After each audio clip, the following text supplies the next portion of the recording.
하나님 말씀 요한일서 4장 7절과 8절 두 절 말씀입니다.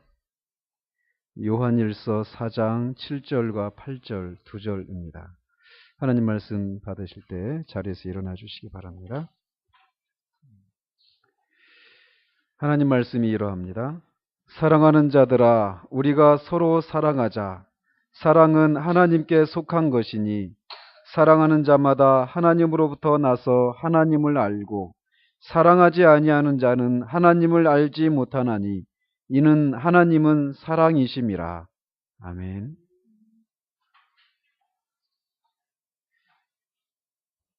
우리는 지난주에 진리의 영과 미혹의 영을 구분하는 궁극적인 시금석은 사도가 전한 대로의 예수 그리스도에 대한 그런 가르침을 받아들이는가 받아들이지 않는가로 알 수 있다라고 말씀드렸습니다. 그리스도의 인격에 대해서 잘못된 생각을 가지면 그가 하신 일에 대해서도 왜곡되기 때문에 우리는 반드시 사도가 전한 대로 믿어야 함을 말씀드렸습니다. 사도는 이렇게 예수 그리스도의 인격에 관한 교리를 말한 후에 오늘 우리가 살펴보려고 하는 것처럼 실천적인 권면을 합니다. 그는 서로 사랑해야 한다라고 하는 이런 주제로 4장 7절부터 시작해서 5장 1절까지 이 사랑의 문제, 서로 사랑하는 문제를 전개해 나가고 있습니다. 사도는 이렇게 서로 사랑하는 문제에 대해서 우리가 몇 달 전에 살펴본 것처럼 이미 3장 10절에서 18절까지 해서 이 서로 사랑하는 문제를, 형제 사랑의 문제를 다루었었습니다. 그러나 그가 여기에서 조금 더 그때보다 더 상세하게 이 주제를 다시 언급하고 있는 것으로 보아서 서로 사랑하는 문제라고 하는 이 주제가 너무나도 중요한 것이라는 것을 우리가 헤아려 알 수 있습니다. 이렇게 사랑의 문제를 다루는 것은 사실 요한 사도만은 아닙니다. 흔히들 사도 요한을 사랑의 사도다 이렇게 얘기를 하잖아요. 그러나 사랑에 대해서 다루는 것은 사도 요한만이 아니라 사랑에 대해서 가장 이렇게 뛰어난 그런 정의를 내린 그런 사도가 있다라면 바로 사도 바울입니다. 그 유명한 고린도전서 13장에서 사도 바울은 이 사랑이 무엇인가에 대해서 그게 정의를 내리고 있죠. 사도뿐만 아니라 우리 주님도 잡히시기 전날 밤에 다락방 강화에서 제자들에게 이 주제를 언급하십니다. 요한복음 13장 34절 35절에 보면 새 계명을 너희에게 주노니 서로 사랑하라. 내가 너희를 사랑한 것 같이 너희도 서로 사랑하라. 너희가 서로 사랑하면 이로써 모든 사람이 너희가 내 제자인 줄 알리라. 이렇게 말씀하십니다. 13장에서 17장까지 이어지는 그 다락방 강화에서 서로 사랑하라라고 하는 이 말씀을 몇 차례 말씀을 하십니다. 이렇게 서로 사랑하는 문제, 이 문제는 복음서들 뿐만 아니라 서신서에도 흐르고 있는 아주 위대한 주제입니다. 로이드 존스 목사님은 더 나아가서 이렇게 얘기를 합니다. 어떤 사람이 진정한 그리스도인인가 아닌가에 대한 궁극적인 시금석은 바로 서로 사랑하는 문제라고 말하는 것을 자신은 주저하지 않는다라고 말을 합니다. 그가 정통적인 신앙을 믿는다라고 할지라도 그것으로는 최종적인, 그가 그리스도인이라고 하는 최종적인 시금석은 못 된다라는 거예요. 비록 정통 교리를 우리는 절대적으로 믿고 고수하고 우리 신앙에 있어서 절대적으로 필요하지만 그것으로는 부족하다라는 거예요. 정통 신앙을, 올바른 것을 믿고 있다라고 하는 것은 우리에게 너무나도 필요합니다. 그렇기 때문에 사도는 계속해서 예수 그리스도의 인격에 대해서 우리에게 분명하게 말해 왔죠. 그러나 그가 올바른 것을 믿고 있다고 하더라도 그것이 지적인 동의에 불과할 수 있다는 겁니다. 그래서 이 어린 아이들, 교회에서도 어린 아이들이 어려서부터 교회를 다니면서 계속 이런 말씀을 듣고 주일학교에서 이렇게 배우면서 이런 올바른 신앙이 무엇인가, 예수님이 어떤 분이시고 그가 하신 일이 무엇인가에 대해서 수없이 듣습니다. 그리고 다 대답할 수 있습니다. 어떤 질문을 받으면 말이죠. 그러나 그것이 그냥 정보에 불과하고 지적인 동의에 불과할 수 있다는 거예요. 이것을 소위 역사적인 신앙이라고 이렇게 부릅니다. 우리는 다시 말씀드리지만 올바른 신앙을 고수해야 합니다. 그러나 그의 신학과 교리가 개혁주의적이고 청교도적이며 정통적이라고 하더라도 그 마음속에 주 예수 그리스도의 은혜와 하나님의 사랑이 전적으로 결여되어 없을 수 있다는 거예요. 형제를 향한 사랑이 없을 수 있다는 겁니다. 이거는 단순한 이론이 아니라 실제입니다. 뿐만 아니라 사도 바울은 고린도전서 13장 1절에서 3절에서 이렇게 말을 합니다. 내가 사람의 방언과 천사의 말을 할지라도 사랑이 없으면 소리나는 구리와 울리는 꽹과리가 되고, 내가 예언하는 능력이 있어 모든 비밀과 모든 지식을 알고 또 산을 옮길 만한 모든 믿음이 있을지라도 사랑이 없으면 내가 아무것도 아니요, 내가 내게 있는 모든 것으로 구제하고 내 몸을 불사르게 내줄지라도 사랑이 없으면 내게 아무 유익이 없느니라, 이렇게 말을 합니다. 바울에 따르면 그가 아무리 놀라운 영적인 은사를 소유하고 있고 놀라운 봉사와 헌신을 한다고 하더라도 사랑이 없으면 아무것도 아니라고 말을 하고 있습니다. 즉 거꾸로 말하면 그가 그리스도인이 아니어도 자신의 몸을 불사르게 내어주는 헌신을 할 수 있고 영적인 은사를 소유하고 행사할 수 있다는 거예요. 다시 말하지만 정통신앙을 가지고 놀라운 헌신을 하고 있다고 하는 것으로는 그가 그리스도인인지 아닌지를 말해주는 것으로는 충분하지 않습니다. 그것이 필요 없다는 게 아닙니다. 있어야 됩니다. 그러나 충분하지 않다라는 거예요. 최종적인 시금석은 못 된다라는 겁니다.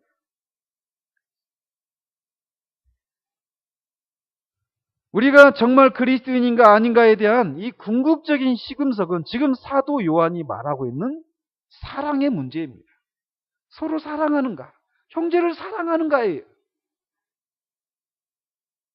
그런 면에서 사도는 굉장히 목회적인 분이라는 것을 우리가 알 수 있습니다. 앞에서 우리가 살펴봤던 것처럼 예수 그리스도는 육체로 오신 분이시다. 하나님의 아들이시다. 참 하나님이시면서 사람이시다. 이거를 말하는 것으로, 이것을 믿어야 된다는 하는 것으로 그치는 것이 아니라, 너네들이 정말 그것을 진짜 믿고 있다라면 그런 믿음은 서로 사랑하는 그런 열매로 나타나기 마련이다라고 하는 이런 실천적인 내용들을 다루고 있다는 겁니다. 과연 우리는 사도가 여기서 말하고 있는 사랑을 소유하고 있는가? 이 질문에 그렇다라고 말할 수 있는가? 이것이 한 사람이 그리스도인인가 아닌가를 말해주는 최종적이고 궁극적인 시금석이라는 겁니다. 여러분들이 기회가 되시면 조나단 에드워즈 목사님의 사랑의 열매라고 하는 책을 한번 읽어보시기 바랍니다. 고린도전서 13장을 다룬 책이에요. 그 항목 하나하나를 다루면서 그런 것이 없으면 당신은 그리스도인이 아니다 라고 하면서 그 논리를 전개해 나갑니다. 이렇게 사랑의 문제는 그리스도인인가 아닌가를 결정해주는 최종적인 시금석이라는 겁니다. 그렇다면 사도가 말하는 이 사랑, 서로를 사랑해야 된다라고 말할 때 이 서로는 누구를 가리키는가입니다. 여기서 말하는 서로는 그리스도인이 아닌 사람들에 대해서 말하고 있는 것이 아닙니다. 사도는 그리스도인이라고 하는 사람을 향한 사랑을 말합니다. 물론 우리가 그리스도인이 아닌 사람은 그러면 사랑하지 말아야 되느냐? 이건 아닙니다. 그러나 여기서 지금 한 사람이 그리스도인이라고 말할 때 그 사람이 진짜인지 아닌지를 알 수 있는 그것은 사랑을 하는가인데, 서로 사랑하는가인데, 그 대상은 1차적으로 그리스도인이라는 겁니다. 그렇다면 형제를 사랑한다라고 할 때 그것은 어떤 모습으로 나타나야 하는가입니다. 여러 가지로 설명할 수 있겠지만 고린도전서 13장에서 사도 바울이 말한 바로 그런 모습으로 사랑하는 것이다 라고 할 수 있습니다. 우리는 서로에 대해서 오래 참아야 합니다. 이게 사랑하는 거예요. 온유해야 하고 시기하거나 자랑해서는 안 됩니다. 교만하거나 무례하지 말아야 합니다. 성을 내거나 악한 생각을 품어서도 안 되고 다른 사람들의 불행을 기뻐하지 말아야 합니다. 아직은 연약하고 부족한 것 투성이지만 그런 사람이 결국 하나님이 그를 성숙한 그런 길로 인도하실 것을 믿고 바라며 그 사람에게 최선의 상황이 일어나기를 바라야 한다라는 겁니다. 이게 서로 사랑하는 모습이라는 거예요. 여러분들은 이런 말을 들으면 어떤 생각이 드십니까? 오래 참으십니까? 성을 내지 않으십니까? 시기하지 않거나 교만하지 않거나 무례하지 않습니까? 상대방을 향해서 악한 생각을 전혀 품지 않습니까? 또는 그를 정말 믿고 바라면서 기다립니까? 아니면 마음에서 내치십니까? 대부분 우리는 이런 말씀을 들을 때 마음에 불편함을 느낍니다. 심지어는 정죄감을 느끼기도 합니다.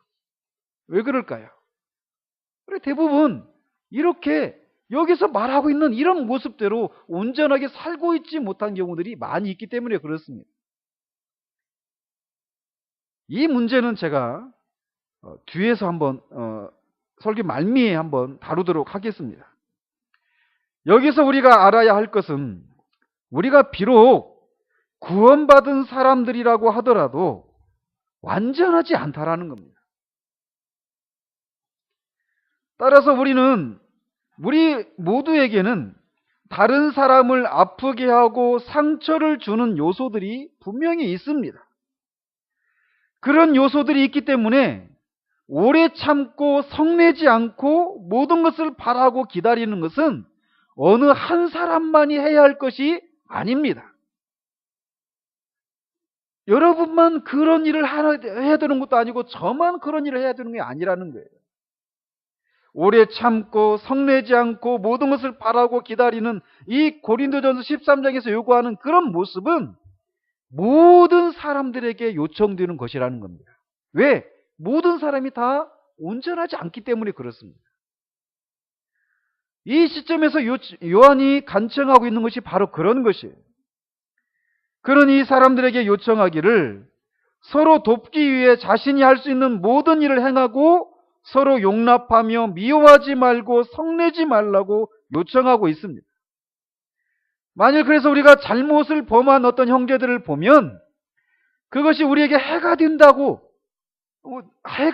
느끼는 대신 참고 그를 위해 기도하고 그를 돕고자 하며 안타까운 마음을 가져야 한다는 거예요.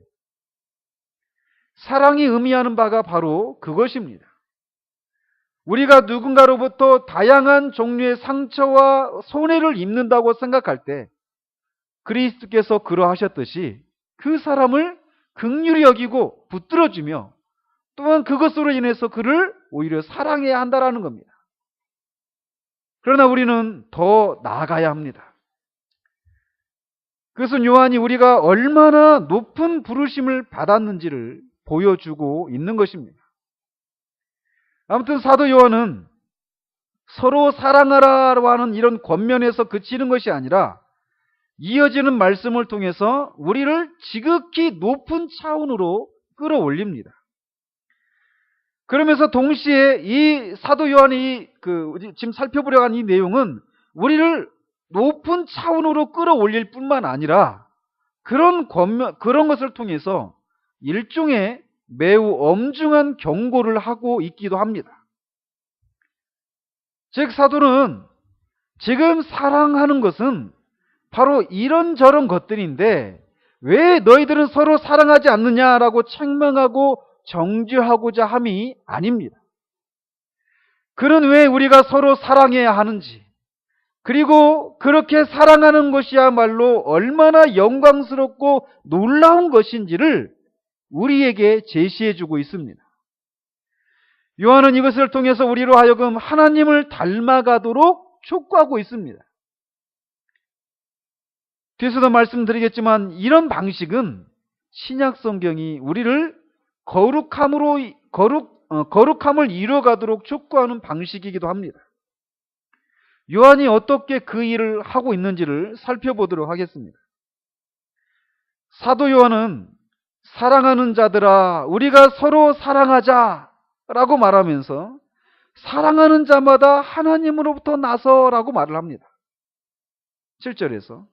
그리고 8절에서 사랑하지 아니하는 자는 하나님을 알지 못하나니라고 이렇게 말한 후에 하나님은 사랑이심이라 라고 말을 합니다. 이게 요한의 그런 진리를 가르침을 베푸는 그런 방식입니다. 자, 이거를요, 이 8절과 7절을 한번 순서를 바꾸면 이 요한의 이 권면을 조금 더 이해하기 쉽습니다. 즉, 하나님은 사랑이심이라 이거를 먼저 언급한 후에 나머지를 언급한다면 이해하기가 더 쉬울 것이라는 거예요. 즉, 하나님은 사랑이심이라. 그렇기 때문에 그로부터 난 사람들은 그의 성품을 부여받고 서로 사랑할 것이다. 그러니까 서로 사랑하자. 이게 지금 요한이 말하고 있는 논리입니다. 요한은 이런 방식으로 얘기하지 않고 이렇게 순서를 이렇게 뒤바꾸어서 얘기를 합니다. 만약 바울이었다라면 아마 사도 요한이 이 말을 바울이라면 하나님은 사랑이심이라 이거를 먼저 말하고 그렇기 때문에 그에 따라서 이러이러한 모습들이 나타날 것이다. 그러니까 그거에 따라서 서로 사랑하자. 이렇게 논리를 전개했을 것이라는 거예요. 아시겠죠? 자, 그러니까 사도는 우리가 서로 사랑해야 하는 이유를 설명하는 데 있어서 먼저 하나님의 본질에 대해서 말하고 있습니다. 그것은 하나님은 사랑이심이라 라는 것이에요. 여러분 기억이 나십니까? 몇 달 전에 우리가 삼위일체 교리를 살펴봤죠. 그러면서 어거스틴이 이 구절을 통해서 하나님은 삼위일체 하나님이시다라고 하는 교리를 전개했다라고 하는 것을 살폈었습니다. 사랑이다. 하나님이 사랑이십니다. 라는 얘기는 사랑은 항상 어떤 대상을 요구한단 말이죠. 그죠? 누군가, 자신이 아닌 누군가를 사랑하는 이런 특징을 사랑이라고 하는 이 특징이 가지고 있다는 거예요. 그래서 하나님은 사랑이심이라 라고 한 이 말 속에 이미 하나님은 복수의 위격으로 계시다라고 하는 것을 전제하고 있다는 겁니다. 아무튼 지금 요한은 우리에게 하나님이 우리를 사랑하신다라고 하는 이런 말을 하고 있지 않습니다. 그렇죠? 그런 이렇게 말을 합니다. 하나님은 사랑이심이라. 이것은 하나님은 본질적으로 사랑이시며 하나님의 성품이 사랑이라는 겁니다. 사랑이 없이는 하나님을 생각할 수 없다라는 거예요. 밥을 많이 먹는 지성이를 밥을 많이 먹는 것을 생각하지 않고 지성이를 생각할 수 없는 것처럼 그게 사랑이라고 하는 특징이 하나님의 본질이라는 겁니다. 요한은 앞에서도 비슷한 그런 정의를 내린 적이 있습니다. 1장 5절에 보면 하나님은 빛이시라 이렇게 말씀하셨습니다. 그리고 이번에는 이와 똑같은 방식으로 하나님은 사랑이시다라고 말을 합니다.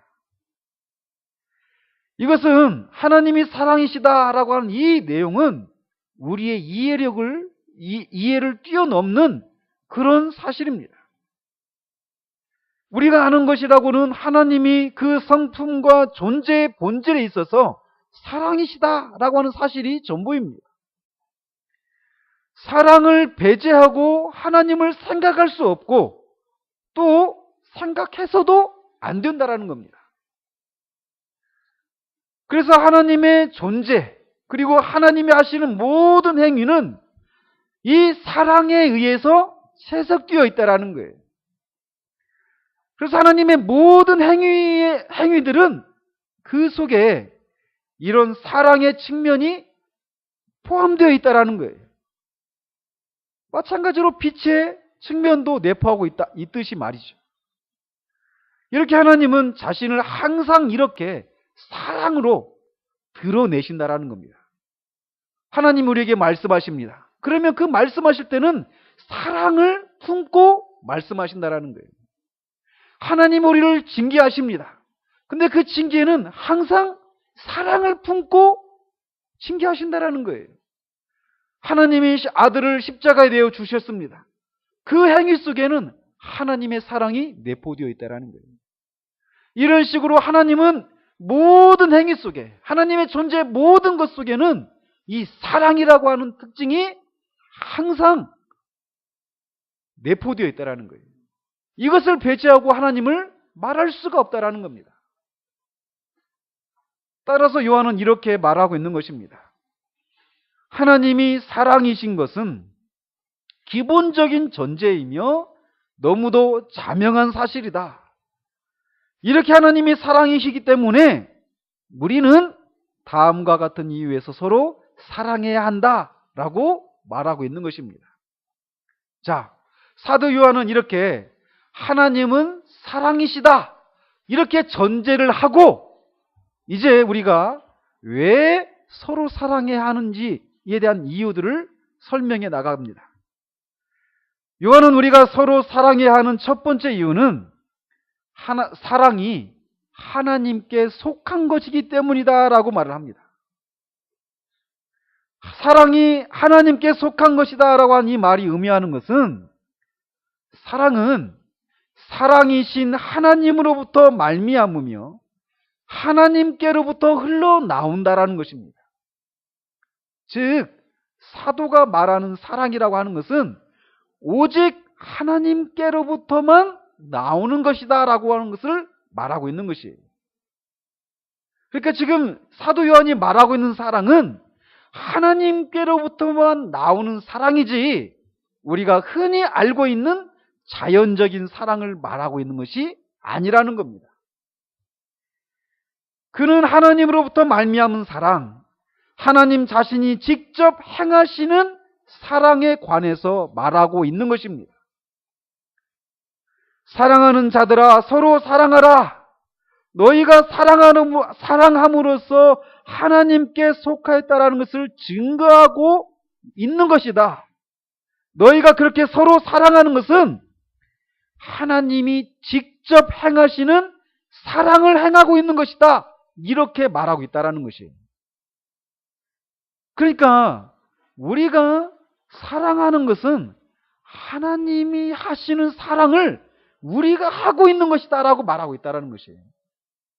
그러니까 얼마나 놀라운 것이냐라는 것입니다. 우리가 바로 그런 자들이라는 거예요. 이렇게 하나님이 행하시는 사랑을 실천하도록 부르심을 받은 자들이 바로 저와 여러분들이라는 것입니다. 이런 사람들이 바로 그리스도인이라는 것이에요. 하나님이 사랑하시는 그 사랑을 할 수 있도록 하도록 부르심을 받은 자들이 바로 그리스도인들이라는 것입니다. 우리가 이 소명을 하나님으로부터 받았다는 사실에 유의하시기 바랍니다. 이게 형제를 사랑해야 될 첫 번째 이유입니다. 서로 사랑해야 될 두 번째 이유는 서로 사랑한다라고 하는 이것은 우리가 거듭났다라고 하는 것에 대한 증거이기 때문에 그렇습니다. 사도는 사랑하는 자마다 하나님으로부터 나서라고 말을 합니다. 앞에서도 사랑이 우리가 그리스도인이라고 하는 궁극적인 최종적인 시금석이라고 제가 말씀을 드렸는데, 그 이유가 바로 여기에 있습니다. 우리를 그리스도인이 되게 하는 것은 앞에서 언급한 대로 정통교리를 믿는 것도, 또 윤리적이고 도덕적이며 기독교적인 삶에 헌신하는 것도 아닙니다. 이런 것들이 필요하지만 이것으로는 부족하다라는 거예요. 우리를 그리스도인이 되게 하는 것은 하나님으로부터 나는 것입니다. 즉 거듭나는 것이에요. 부모가 아이를 낳으면 부모의 성품을 이어받는 것처럼 말할 수 없는 신비와 영광 가운데 하나님이 우리를 거듭나게 하실 때 우리를 낳으신 하나님의 성품을 우리가 공유하게 됩니다. 베드로의 표현대로 신의 성품에 우리가 참여하게 된다라는 거예요. 그리스도인은 바로 이런 사람이라는 것입니다. 하나님으로부터 나서 하나님의 성품, 하나님의 본질적인 성품, 무엇이요? 어떤 성품? 사랑. 이 사랑의 성품을 우리가 공유하게 된다라는 것입니다. 그래서 사랑하는 자마다 하나님으로부터 났다라고 사도가 말을 하고 있는 거예요. 그러니까 우리가 서로 사랑하는 것은 우리가 거듭났다라고 하는 것에 대한 증거라는 겁니다.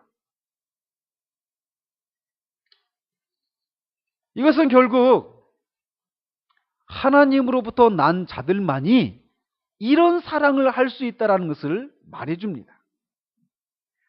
하나님으로부터 나지 않은, 한 번의 자연적인 출생을 한 거듭나지 않은 자연인은 이런 사랑을 실천할 수 없습니다. 하나님이 사랑하시듯이 사랑할 수 있는 사람은 하나님으로부터 나서 하나님의 성품을 받은 자들 뿐입니다. 그렇기 때문에 세상 사람들에게 서로 사랑하라 라고 요청해봤자 아무런 소용이 없다라는 거예요. 그것은 불가능합니다. 그들은 그렇게 할 수 없습니다. 따라서 우리는 진정으로 서로 사랑할 수 있기 전에 우리 속에 하나님의 성품을 필요로 합니다. 아까도 말씀드린 것처럼 저나 여러분이나 그리스도인이라고 하더라도 여전히 온전하지 못해요. 그래서 서로 사랑하는 것이 교회 안에서조차도 실패하는 경우들이 있다는 말이죠. 그런데 하물며 세상에 대해서는 무슨 말을 할 수 있겠습니까? 세상 사람들이, 자연인이, 거듭나지 않은 사람들이 서로 사랑하는 것, 하나님이 사랑하시는 것처럼 그렇게 사랑하는 것은 불가능합니다. 사랑하는 자마다 하나님으로부터 났다라고 하는 이 사도의 말은 결국 이렇게도 말할 수 있습니다. 즉 하나님으로부터 난 자마다 서로 사랑하기 마련이라는 거예요. 그들은 그렇게 하지 않을 수 없다라는 겁니다. 만일 하나님의 성품이 사랑인데 그 사랑의 성품이 우리 안에 있다면 그것은 반드시 겉으로 드러나기 마련이라는 겁니다. 따라서 만일 우리가 우리 속에 이러한 하나님의 성품이 있음을 자각하지 못하고 미약하게나마 이런저런 모양으로 드러내지 않는다면 우리는 그리스도인이 아니라는 것을 말해주는 거라는 거죠. 얼마나 무서운 시금석입니까? 그렇기 때문에 좀 전에도 말씀드린 대로 사도가 이 서로 사랑하는 문제를 우리가 사랑해야 될 그런 이유를 언급하면서 아까도 말씀드린 것처럼 하나님이 사랑하는 그 사랑으로 우리가 사랑하도록 그런 높은 수준으로 우리를 부르셨다라고 하는 이런 긍정적인 측면과 함께 동시에 이런 것이 없으면 우리는 그리스도인이 아니다라고 하는 엄중한 경고이기도 하다라는 거예요. 오늘날은 교회 안에서 어떤 사람이 그리스도인인가, 어떤 사람이 그리스도인이 아닌가에 대한 정의를 내리지를 잘 않습니다. 그러나 성경을 우리가 정말 정직하게 살피면 이런 식으로 항상 누가 그리스도인인가, 누가 그리스도인이 아닌가를 항상 우리에게 명백하게 제시하고 있다는 거예요. 우리의 마음을 설레기만 할 것 같은 이 사랑이라고 하는 이 주제를 통해서도 어떤 사람이 그리스도인인가 아닌가를 우리에게 말해주고 있습니다. 사랑이신 하나님으로부터 난 자들은 하나님의 성품을, 그 사랑의 성품을 같이 공유하고 부여받아서 사랑을 하기 마련이라는 것입니다. 따라서 사랑을 하지 않는다라면, 그래서 사도 바울이 말했던 것처럼 고린도전서 13장의 그 사랑의 특징을 드러내지 않는다라면 그가 아무리 정통적인 교리를 주장하고 믿는다라고 말을 하고 기독교적인 삶에 헌신을 하고 있다고 하더라도 아무것도 아니라는 겁니다. 그리스도인이 아니라는 거예요. 그러므로 이런 사람들에게는 한 가지밖에 소망이 없습니다. 즉 자신의 죄를 회개하고 그리스도를 믿고 돌이키는 것 외에는 아무런 소망이 없다라는 겁니다. 요한은 마지막으로 서로 사랑하는 자는 하나님을 알고라고 말을 합니다. 또 반대로 사랑하지 아니하는 자는 하나님을 알지 못하나니라고 말을 합니다. 즉 누군가가 서로 사랑한다면 그는 하나님을 알고 있다는 것을 증거하고 있는 것이라는 거예요. 시편 9편 10절에 여호와여 주의 이름을 아는 자는 주를 의지하오리니 라고 말을 합니다. 마찬가지로 본질이 사랑이신 하나님을 알면 사랑하게 되어 있다는 거예요. 그러니까 사랑하고 있다라면 그는 하나님을 알고 있는 사람이다라고 말할 수 있다는 겁니다. 따라서 우리가 하나님을 더 많이 알면 알수록 하나님이 사랑이심을 더 많이 알게 될 것이고 사랑에 관해서 더 많이 알게 되며 따라서 더 많이 서로 사랑하게 된다는 것입니다. 우리는 처음부터 완전하게 하나님을 알지 못합니다. 그렇죠? 하나님을 우리가 처음부터 구원받은 순간 우리가 하나님에 대해서 모두 아는 것이 아니란 말이에요. 우리는 하나님을 아는 지식에서도 자라갑니다. 사도 베드로는 오직 우리 주 곧 구주 예수 그리스도의 은혜와 그를 아는 지식에서 자라가라 라고 말을 합니다. 마찬가지로 하나님에 대해서도 우리가 하나님을 아는 지식에서도 자라갈 뿐만 아니라 특별히 하나님의 사랑에 대해서도 우리는 처음부터 완전하게 아는 것이 아니라 점점 자라갑니다. 우리 대부분은 이런 과정을 겪습니다. 처음에 우리는 하나님이 우리의 죄를 용서하시고 우리를 의롭게 여겨주시며 우리를 사랑하신다는 사실을 깨닫고 즐거워하는 것으로부터 신앙이 시작을 합니다. 그러면서 우리는 점점 하나님에 대해서 배워갑니다. 여러 가지 영적인 은사들을 추구하기도 하며 신앙생활의 기쁨을 누리게 됩니다. 그러나 어느 날 문득 언제까지나 계속해서 누릴 것만 같은 신앙의 자유와 기쁨을 상실하는 날이 옵니다. 그것은 우리의 부주의함이나 죄 때문이기도 하지만 때로는 하나님께서 우리가 하나님이 주시는 선물이 아니라 그런 각양 좋은 것들을 주시는 하나님 자신에게 집중하도록 하시기 위해서 우리에게서 신앙의 기쁨을 앗아가시고 그분의 얼굴을 감추시기도 하십니다. 우리는 이런 시간을 지나면서 하나님이 우리를 사랑하신다라고 하는 사실만큼 우리를 위로하고 우리에게 힘이 되는 것이 없다라는 것을 비로소 깨닫게 됩니다. 이번 주에도 저는 여러분들을 이렇게 놓고 기도하면서 그런 기도를 드렸어요. 막 그 여러분들의 영혼 안에서 외로워하는 어떤 여러분들이 직면하고 있는 이런저런 위기들을 놓고 외로워하고 있는 그런 그런 것들이 막 제게 전해져 오면서 여러분들 한 명 한 명 이름을 불러가며 정말 하나님께서 말씀해 주시기를, 여전히 하나님이 여러분을 사랑하고 계시다라고 하는 것을 하나님이 말씀해 주시기를 위해서 기도했었습니다. 그러면서 우리는 이렇게 메마름의 시간들을 지나면서 하나님이 우리를 사랑하신다라고 하는 사실만큼 우리를 위로하고 우리에게 힘이 되는 것이 없다라는 것을 비로소 깨닫게 됩니다.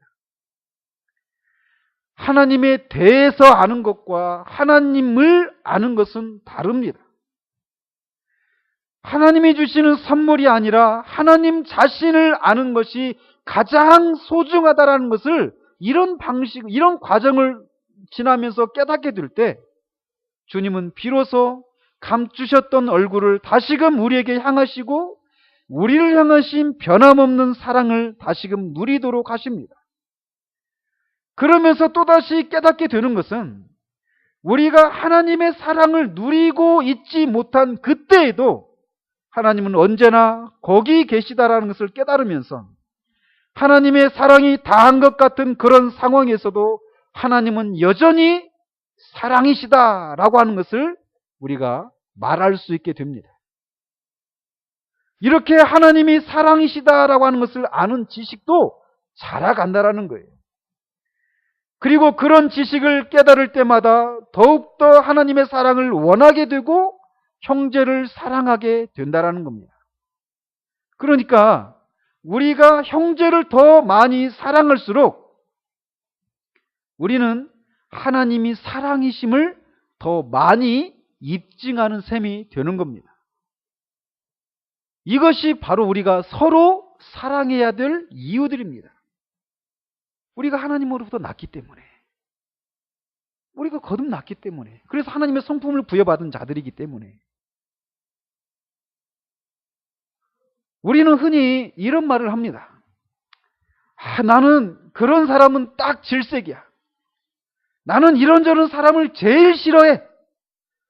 그렇기 때문에 나는 저런 사람은 도무지 사랑할 수도 없고 사랑하고 싶지도 않아 라고 하는 마음이 일어납니다. 그러나 그럴 때마다 우리는 우리에게 이렇게 말을 해야 된다는 거예요. 아니다. 나는 사랑이신 하나님으로부터 난 사람이다. 그렇기 때문에 나는 더 이상 자연인이 아니고 하나님의 성품을 소유한 거듭난 사람이기 때문에 나는 그런 신분에 맞게 살아야 한다 라고 말해야 한다는 거예요.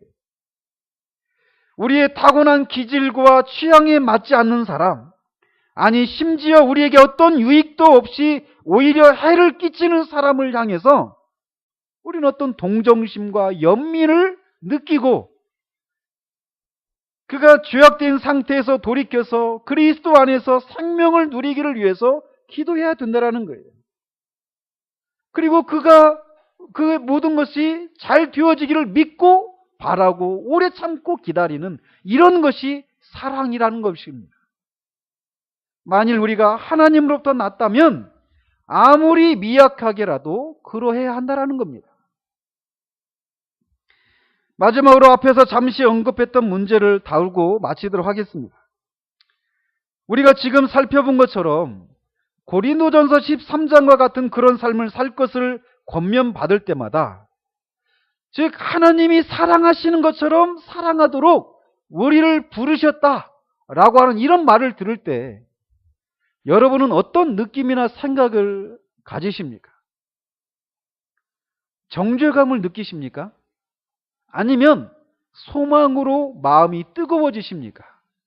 아니면 이 둘 모두입니까?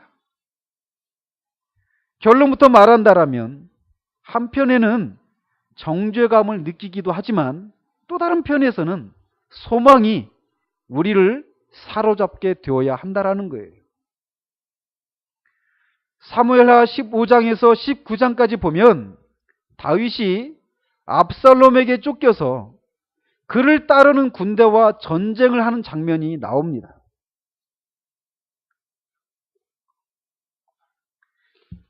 우리는 그 전쟁의 결과를 알고 있습니다. 다윗의 군대 장관 요압이 노새를 타고 도망가다가 이 상수리 나무에 머리가 걸려서 대롱대롱 매달려 있는 압살롬을 그의 창으로 죽이죠. 그리고 압살롬을 이렇게 죽이면서 전쟁이 다윗을 따르던 군대가 승리하면서 전쟁이 끝납니다. 그래서 전쟁에서 승리했으면 기뻐해야 하는 것이 마땅한데 다윗은 기뻐하지 않습니다. 왜냐하면 그 아들 압살롬이 죽었기 때문에 그렇습니다. 반역자 압살롬을 죽이고 전쟁에서 승리했다는 소식을 들은 다윗은 전쟁에서 승리했다라고 하는 그 사실보다 그 아들 압살롬이 죽었다라는 것에 더 마음을 쏟았기 때문에 모든 백성들이 보는 앞에서 내 아들 압살롬아, 내 아들 압살롬아, 내가 너를 대신하였더라면 이라고 하면서 대성통곡을 합니다. 그래서 그 장면에 대해서 사무엘하 19장 2절 3절에 이렇게 말을 합니다. 왕이 그 아들을 위하여 슬퍼한다 함이 그날의 백성들에게 들림에 그날의 승리가 모든 백성에게 슬픔이 된지라. 그날의 백성들이 싸움에 쫓겨 부끄러워 도망함 같이 가만히 성읍으로 들어가니라. 이렇게 기록하고 있습니다. 전쟁에서 이겼지만, 이겨서 기뻐하는 것이 마땅하지만 그렇지 못하고 슬퍼하는 다윗과 또 그런 다윗을 보면서 백성들이 전쟁에서 패배한 사람처럼 부끄러워하고 슬퍼했던 것처럼 오늘날 이런 모습을 띠는 그리스도인들이 있다라는 거예요. 그리스도의 십자가의 구속을 통해서 이루신 승리와 또 그와 신비적으로 연합해서 우리에게 미친 이 구원의 영광스러움과 위대함에 열광하기보다 자신이 아들이 죽었다라고 하는 슬픔에 잠겨서 승리의 분위기를 머쓱하게, 아니 심지어 부끄러워하고 슬퍼하기까지 했던 다윗과 같은 그런 모습을 띠는 그리스도인들이 있다라는 거예요. 이들은 신약 성경에서 이렇게 살아라 또는 이렇게 살지 말라라고 하는 모든 종류의 권면을 들을 때마다 늘 정죄감을 느끼면서 그렇게 살지 못하는 자신의 모습을 인해서 슬퍼하고 애통해합니다. 그들은 그리스도의 구속사역을 통해 이루어진 영광을 바라보기보다는 자신의 연약함에 더 집중하고 있기 때문에 그렇습니다. 그래서 늘 하나님의 요구에 미치지 못하는 자신의 모습을 보면서 슬퍼하고 근심합니다. 물론 이런 모습이 있어야만 합니다. 그러나 이것이 전부가 아니라는 거예요. 이런 모습을 보이는 사람들은 진지합니다. 그리고 정직한 사람들이에요. 오히려 이런 모습을 보이지 않는 사람은 거듭난 사람이 아니기가 쉽습니다. 그러나 그들을 비난하고 싶지는 않지만 그들의 이런 모습은 신약에서 보이는 그리스도인의 모습과는 사뭇 거리가 있다라는 거예요. 그들은 어떤 원리를 알지 못하기 때문에 그런 모습을 보이고 있는 것입니다. 그래서 제가 짧게만 언급을 해드리면 칼빈이 로마서 3장 22절을 주석하면서 이렇게 얘기를 합니다. 우리가 그리스도와 함께하는 자들이 되게 되는 때 우리 자신들이 의로워질 뿐만 아니라 우리의 행위 또한 하나님 보시기에 의로운 것으로 간주되게 된다. 이 차이를 아시겠습니까? 우리의 존재만 의로워지는 것이 아니라 그런 우리가 하는 행위도 의롭다고 여겨진다라는 거예요. 왜냐하면 우리가 하는 그 행위들 안에 있는 어떠한 흠결이라도 그리스도의 피로 말미암아 제거되기 때문이다라고 칼빈이 말을 합니다. 또한 조건적이었던 약속들 역시 동일한 은혜로 말미암아 우리에게 성취되어진 것은 우리의 행위들의 흠점들이 그의 값없는 용서로 말미암아 가리워지기 때문에 하나님께서 우리의 행위들을 완전한 것으로 보상해 주시기 때문이다라는 겁니다. 이해하시겠습니까?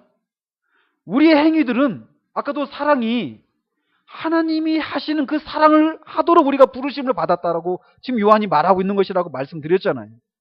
그런데 우리 중에 어느 누가 내가 형제를 사랑하는 그 사랑이 하나님이 사랑하시는 그 사랑의 정도에 이르렀다, 완전한 정도에 이르렀다라고 말할 수 있는 사람이 누가 있습니까? 그렇지 못해요. 그렇기 때문에 우리는 서로 참아주고 믿고 바래주고 인내하고 기다려주는 그런 것이 서로에게 요청된다라고 말씀을 드렸습니다.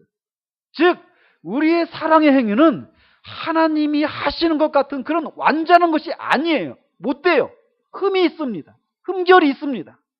그럼에도 불구하고 하나님이 그 흠결이 있는 우리의 그 행위를, 사랑의 행위들을 그리스도의 피로 제거해 주신다라는 거예요. 그래서 그 피가, 그 피로 말미암아 우리의 그 부족한 그 섬김, 부족한 사랑이 완전한 것처럼 여겨주시고 보상해 주신다라는 거예요. 그래서 사도 칼빈은 계속 이어서 이 기독교 강요에서 그리스도인의 자유에 대해서 얘기하면서 이렇게 말을 합니다. 조금 긴데 한번 잘 들으십시오. 왜냐하면 오늘날 이것을 모르기 때문에 어떤 성경에서 말하는 어떤 그 권면을 들을 때마다 늘 나는 저렇게 못 사는데, 나는 저렇게 할 수 없는데, 여기에만 집착하고 있으면서 겨우 그럼에도 불구하고 그리스도께서 나를 용서해 주셨다, 이렇게만 알고 있는, 거기에서 계속 개미 쳇바퀴 도는 그런 신앙생활을 하고 있는 진지한 사람들이 있기 때문에 안타까움으로 이런 것을 말씀드리는 겁니다. 자, 잘 들으십시오. 칼빈이 그리스도인의 자유에 대해서 말하면서 이렇게 말을 했어요. 율법의 표준으로 측정한다면 우리의 모든 행위는 율법의 저주하에 있다라는 것을 깨달아야 한다. 그렇지 않습니까? 우리가 율법을, 그래서 그 살인하지 말라라고 하는 이 율법이 있어요. 이 계명이 있습니다.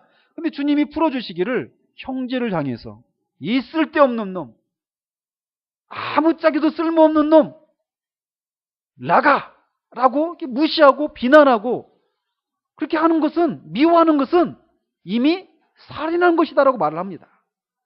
이게 율법이란 말이에요. 이게 율법의 기준입니다. 그런 기준에서 우리의 행위를 바라본다면 우리는 다 율법의 저주하에 있다라는 것을 깨달아야 되죠. 그렇죠? 그러면 이렇게 저주밖에 기대할 것이 없는 일을 하기 위해서 우리가 가련한 영혼들은 어떻게 진지하게 용기를 낼 수 있겠는가? 이런 질문을 합니다. 그렇잖아요. 우리가 뭘 하더라도 율법의 그 완전한 표준에서 비추어 보면 우리는 율법의 저주 아래 있다라고 말할 수밖에 없다라는 거예요. 그래서 우리가 무엇을 하든지 간에 저주밖에 기대할 것이 없다라는 겁니다. 그런데 그래서 우리가 가련한 영혼이라고 할 수 있는데, 그런 우리들이 어떻게 진지하게 용기를 낼 수 있는가라는 거예요. 율법에서 요구하고 있는 것을 어떻게 우리가 행해 나갈 수 있느냐라는 겁니다. 답을 이렇게 제시합니다. 만일 율법의 이 엄격한 요구에서, 아니 율법의 전체적인 준엄성에서 해방되며 아버지같이 인자하신 하나님의 부르심을 듣는다면 그들은 쾌활하게 또 열렬하게 응답하며 하나님의 지도를 따를 것이다. 율법의 명예에 매인 사람들은 주인으로부터 매일 일정한 일을 하도록 명령을 받는 종과 같다. 종들은 명령받은 일을 정확하게 완수하지 못하면 아무것도 한 일이 없다고 느끼며 주인 앞에 감히 나가지 못한다. 이게 그들의 상태입니다. 정확하게 묘사해주고 있는 거예요. 그러나 아버지로부터 너그럽고 솔직한 대우를 받는 아들들은 불완전하고 흠이 있는 일까지도 아버지 앞에 내놓기를 주저하지 않는다. 왜냐하면 아버지께서 원하시는 대로 일을 완수하지 못했을지라도 그들의 순종한 행위와 기꺼이 순종하는 마음을 아버지께서 받아주시리라고 믿기 때문이다. 우리는 이런 자녀가 되어야 한다. 우리가 드리는 봉사가 아무리 사소하며 졸렬하고 불완전할지라도 지극히 자비로우신 우리의 아버지께서는 그것을 용납하신다고 확신해야 한다라고 말을 합니다. 그러므로 우리가 사랑이 본질이신 하나님처럼 하나님이 요구하시는, 하나님이 기대하시는 그런 수준으로, 그런 온전한 모습으로 사랑하지 못하고 우리의 사랑 행위 속에 이런 흠결이, 이런 부족한 것이 늘 있지만, 그럼에도 불구하고 그리스도의 보혈이 우리의 부족한 부분을 깨끗게 해주시고 채워주시며 그리스도로 말미암아 하나님이 우리를 기뻐하시고 우리의 행동을 기뻐하시는 아버지이시다 라고 하는 것을 믿고 우리가 어디까지 이르렀든지 간에 이런 서로를 사랑하려고 하는 이런 삶을 실천하도록 해야 한다라는 거예요. 여기에 우리의 자유함이 있는 것입니다. 그리고 우리는 이 일에서 점점 자라가야 합니다. 어릴 적의 생각과 행동을 버리고 자라가야 하는 것처럼 사랑을 실천하는 일에 있어서도 자라가야 한다는 거예요.